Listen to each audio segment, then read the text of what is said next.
My name is Catherine Rapier. I'm your daughter's teacher. Hey, good to meet you. We just finished one of our units in language arts, and we did an assessment for all of the students just to see how they're doing.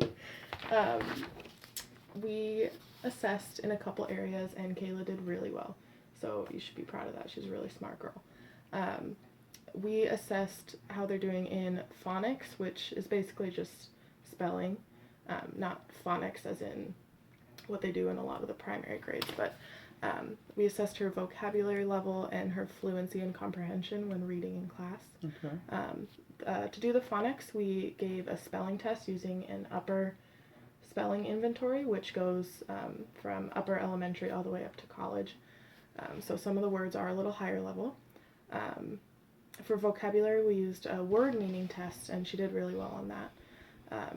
And for fluency and comprehension, we used this passage, and then these are all of her assessments that you can look through if you would like.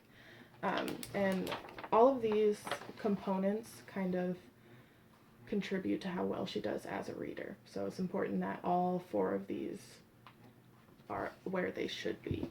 And she did really well on these, and I was very impressed with her.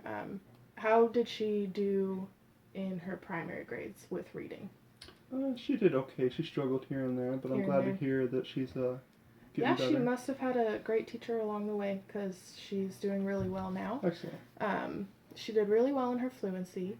She was reading at exactly the rate that she should be, and she had a lot of expression, which is a lot that a lot of students struggle with, is reading with expression, especially out loud. They can stumble on words.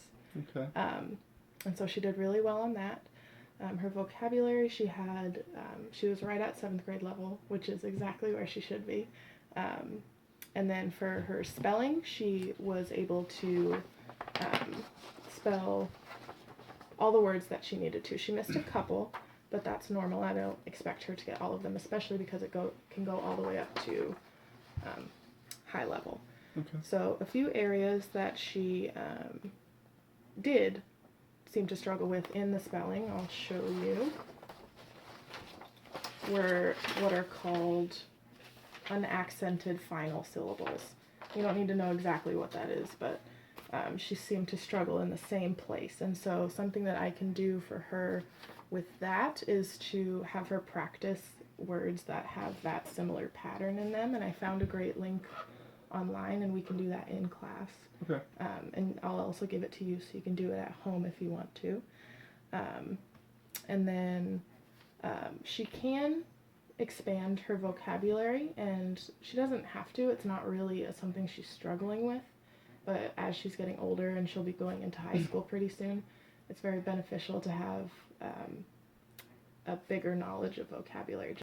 So with her vocabulary, we can help to improve that. Do you guys read at home often? No, not usually. No. And that's fine. A lot of people don't. It's hard to find the time sometimes. Yeah. But reading really does help with vocabulary. She'll be exposed to a lot more words, and she can do that at home, or you could try to do it together as a family. That can help when everybody's doing it together. So that is something that could be improved. Doesn't necessarily have to be, but it will definitely give her a leg up once she gets to high school. And then something with her answers to the vocabulary to the comprehension questions. She was able to answer the questions, but she did lack some detail in some things. And again, once she starts getting into higher grades, they expect a lot more detailed answers and to give a lot of evidence for her answers, which is something that she had a hard time doing.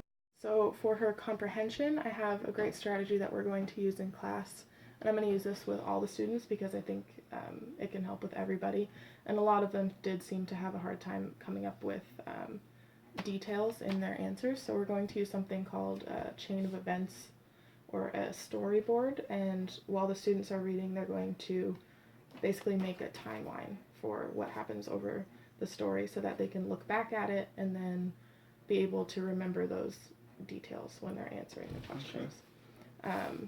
Do you have any questions for me? How is she getting along with other students? She's getting along very well. She's a very bright girl, and a lot of the people like her. Okay, and so that's good to hear. Yeah, so sometimes she does have an issue with attention, which may be one of the reasons she's struggling with the detail, Yeah. because she is a pretty popular girl in the class, Okay. and which is not a bad thing at all. But her attention can get off a little Okay. bit sometimes, and that's fine. She's 12 years old. That happens. Yeah. So not really an issue. She doesn't have any behavior issues or anything. Is she close to the other kids in understanding everything? Yeah, absolutely.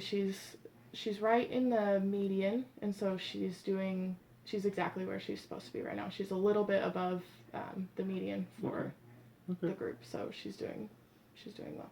Good. I can't read that. Is she enjoying class? Oh. Is she enjoying class? Yeah, she sometimes with certain passages she thinks they're boring, and